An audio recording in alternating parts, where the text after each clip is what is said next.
Pada tanggal 12 April tahun 1912, di Keraton Yogyakarta, lahirlah seorang bayi laki-laki yang kelak akan membawa pengaruh besar dalam sejarah bangsa. Anak dari Sri Sultan Hamengkubuwono ke-8 dan Kanjeng Raden Ayu Adipati Anom ini diberi nama Gusti Raden Mas Doro Jatun. Sejak kecil, ia tumbuh dalam lingkungan keraton yang penuh tradisi, namun juga mendapat asupan pendidikan modern yang ketat. Doro Jatun kecil menunjukkan kecerdasan luar biasa. Ia gemar membaca, bertanya, dan tidak jarang membuat para pengajar Belandanya terkejut dengan pertanyaan-pertanyaan kritisnya. Meski hidup sebagai pangeran, ia tidak terbiasa dimanja. Ayahandanya menekankan pentingnya hidup bersahaja dan memahami penderitaan rakyat. Ajaran itu tertanam kuat dalam batinnya hingga dewasa. Ketika menginjak remaja, ia dikirim belajar ke Belanda, tepatnya di Universitas Leiden, tempat para elit Hindia Belanda menempuh pendidikan. Di sana, ia mempelajari hukum dan ekonomi. Namun lebih dari itu, ia menyaksikan dunia luar, Eropa dengan kemajuan dan juga ketimpangannya. Di dalam dirinya mulai tumbuh benih-benih nasionalisme dan gagasan bahwa bangsanya berhak merdeka. Sekembalinya ke tanah air pada tahun 1939, sang pangeran langsung kembali ke Yogyakarta. Ketika ayahnya wafat pada tahun 1939, ia dinobatkan sebagai Sultan Hamengkubuwono ke-9. Usianya baru 27 tahun. Namun rakyat dan bangsawan keraton segera merasakan bahwa sosok ini bukan raja biasa. Ia menggabungkan kehalusan Jawa dengan visi modern. Sebagai sultan, ia menjalankan pemerintahan yang efisien dan berpihak pada rakyat. Ia memotong biaya-biaya upacara keraton yang terlalu mewah dan mengalihkannya untuk pembangunan sekolah dan infrastruktur. Di bawah kepemimpinannya, Yogyakarta menjadi wilayah istimewa yang bersih dari korupsi dan dicintai rakyatnya karena kedekatan sang sultan dengan kehidupan mereka. Ketika Jepang menjajah Indonesia, Sultan Hamengkubuwono ke-9 menunjukkan kebijaksanaan yang luar biasa. Ia tidak serta-merta memihak Jepang, tetapi juga tidak melawan secara frontal. Ia melindungi rakyatnya sebisa mungkin dari kekejaman tentara pendudukan, dengan cara diplomasi halus, meminimalisir kerugian tanpa mengorbankan prinsip. Ketika Indonesia memproklamasikan kemerdekaannya pada tanggal 17 Agustus tahun 1945, Sultan Hamengkubuwono ke-9 menjadi salah satu penguasa daerah pertama yang menyatakan dukungan terbuka. Bersama Sri Paku Alam ke-8, ia mengeluarkan maklumat bahwa Kesultanan Yogyakarta adalah bagian dari Republik Indonesia. Dukungan ini sangat krusial, karena di tengah ketidakpastian, Republik mendapat legitimasi dari kekuatan lokal yang besar. Ia tidak hanya menyatakan dukungan di atas kertas, tetapi juga memberikan sarana, dana, bahkan aparat keamanan kesultanan untuk membantu republik yang masih muda itu. Istana Yogyakarta menjadi markas perjuangan, tempat berlindung para pemimpin nasional termasuk Presiden Soekarno dan Wakil Presiden Muhammad Hatta ketika ibu kota dipindahkan ke Yogyakarta akibat agresi militer Belanda. Selama masa perjuangan itu, Hamengkubuwono IX tidak mengklaim jabatan tinggi di republik, padahal ia berhak. Ia lebih memilih menjadi pengayom rakyat dan pendukung garis depan perjuangan. Kepemimpinannya yang bijaksana dan penuh integritas membuatnya disegani, baik oleh rakyat maupun oleh para pemimpin nasional. Saat Belanda melancarkan agresi militer II pada tahun 1948 dan menangkap para pemimpin republik, Sultan Hamengkubuwono ke-9 memainkan peran penting dalam menjaga kesinambungan pemerintahan. Ia bekerja sama dengan Jenderal Sudirman dan tokoh-tokoh militer lain untuk menjaga semangat rakyat tetap berkobar, sembari menyusun langkah-langkah diplomatik. Puncaknya adalah saat peristiwa serangan umum tanggal 1 Maret tahun 1949. Serangan ini, yang melibatkan militer Indonesia merebut Yogyakarta selama 6 jam, menjadi bukti kepada dunia bahwa Republik Indonesia masih eksis. Peran Sultan dalam mendukung rencana ini sangat besar, termasuk memberikan informasi strategis dan memastikan kerjasama antara pihak sipil dan militer berjalan lancar. Setelah kedaulatan Indonesia diakui pada 1949, jasa-jasa Sultan Hamengkubuwono ke-9 tak terlupakan. Yogyakarta pun mendapat status istimewa, di mana Sultan menjadi gubernur daerah istimewa Yogyakarta tanpa pemilu. Status ini mencerminkan pengakuan terhadap dedikasi dan pengorbanannya selama masa perjuangan. Memasuki masa pembangunan, Sultan Hamengkubuwono ke-9 tidak berhenti berkarya. Ia mulai aktif di pemerintahan pusat, dipercaya oleh Presiden Soekarno untuk menduduki berbagai jabatan strategis. Namun ia tetap menjaga wibawa sebagai sultan di daerah, menjembatani antara pusat dan rakyat dengan sikapnya yang adil dan bersahaja. Pada era Orde Baru, Sultan diangkat sebagai wakil presiden mendampingi Presiden Soeharto dari 1973 hingga 1978. Banyak kalangan melihat duet ini sebagai simbol sinergi antara militer dan sipil, antara kekuasaan pusat dan kearifan lokal.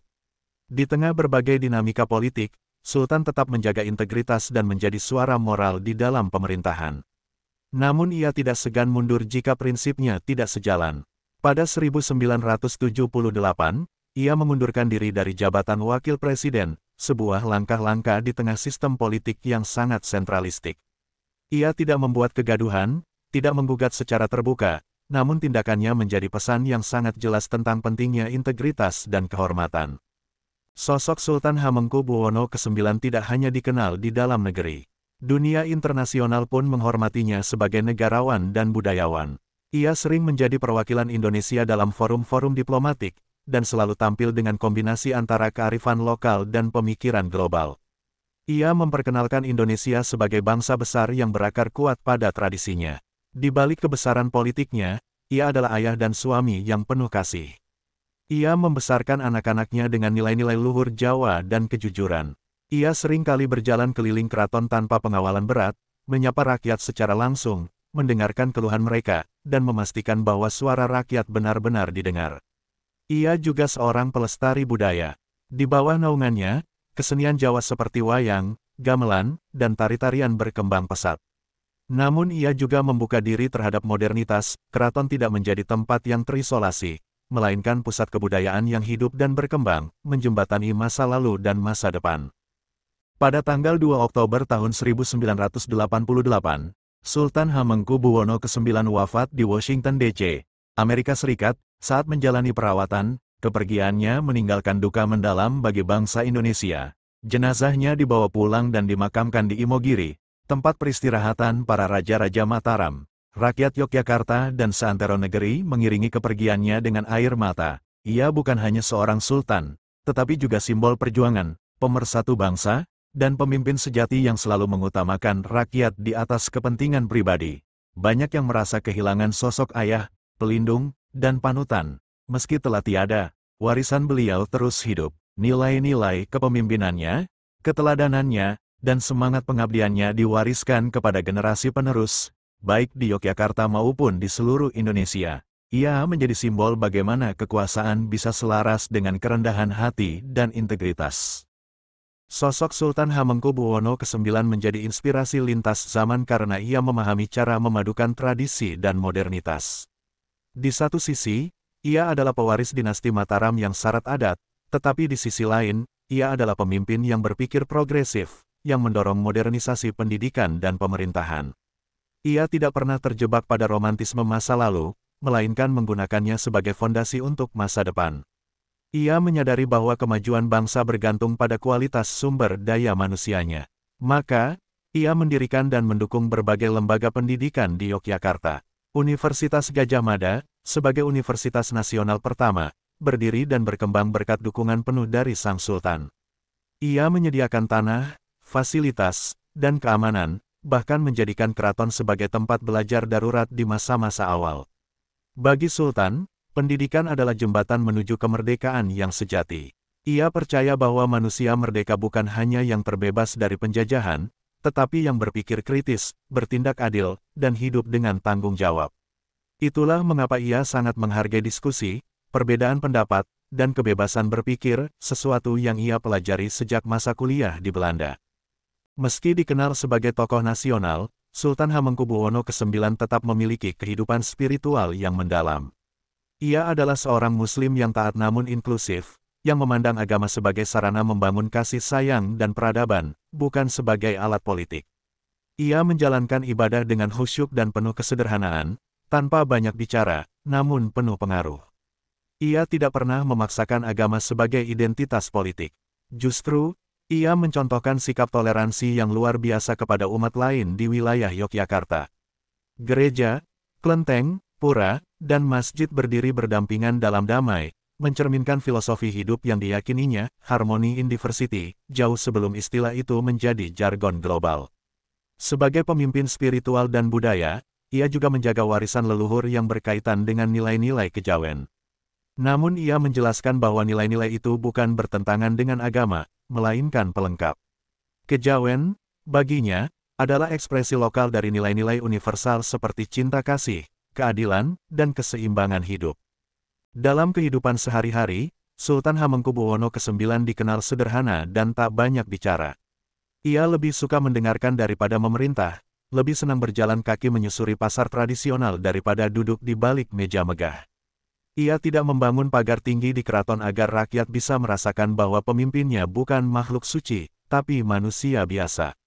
Cerita tentang kesederhanaannya menjadi legenda di kalangan rakyat. Ia pernah menolak mobil mewah pemberian negara, dan memilih mobil buatan dalam negeri sebagai kendaraan dinasnya. Ia percaya bahwa menjadi pemimpin bukan berarti hidup mewah, tetapi menjadi pelayan yang jujur bagi rakyat yang diwakilinya. Para pejabat yang bekerja bersamanya pun menaruh hormat karena integritas dan teladannya. Ia tidak pernah meminta komisi, tidak pernah menyalahgunakan jabatan, dan bahkan menolak proyek-proyek yang berpotensi merugikan rakyat meskipun menguntungkan keraton. Ia menanamkan nilai bahwa kekuasaan tanpa pengabdian hanyalah ilusi. Salah satu tonggak penting dalam kiprah Sultan di tingkat nasional adalah keterlibatannya dalam ekonomi. Ia pernah menjabat sebagai Menteri Koordinator Bidang Ekonomi, Keuangan, dan Industri di era awal Orde Baru. Dalam masa ini, ia mengawal pembangunan ekonomi yang berpihak kepada rakyat kecil, terutama di sektor pertanian dan koperasi. Ia melihat bahwa kemandirian ekonomi adalah bagian dari kemerdekaan nasional.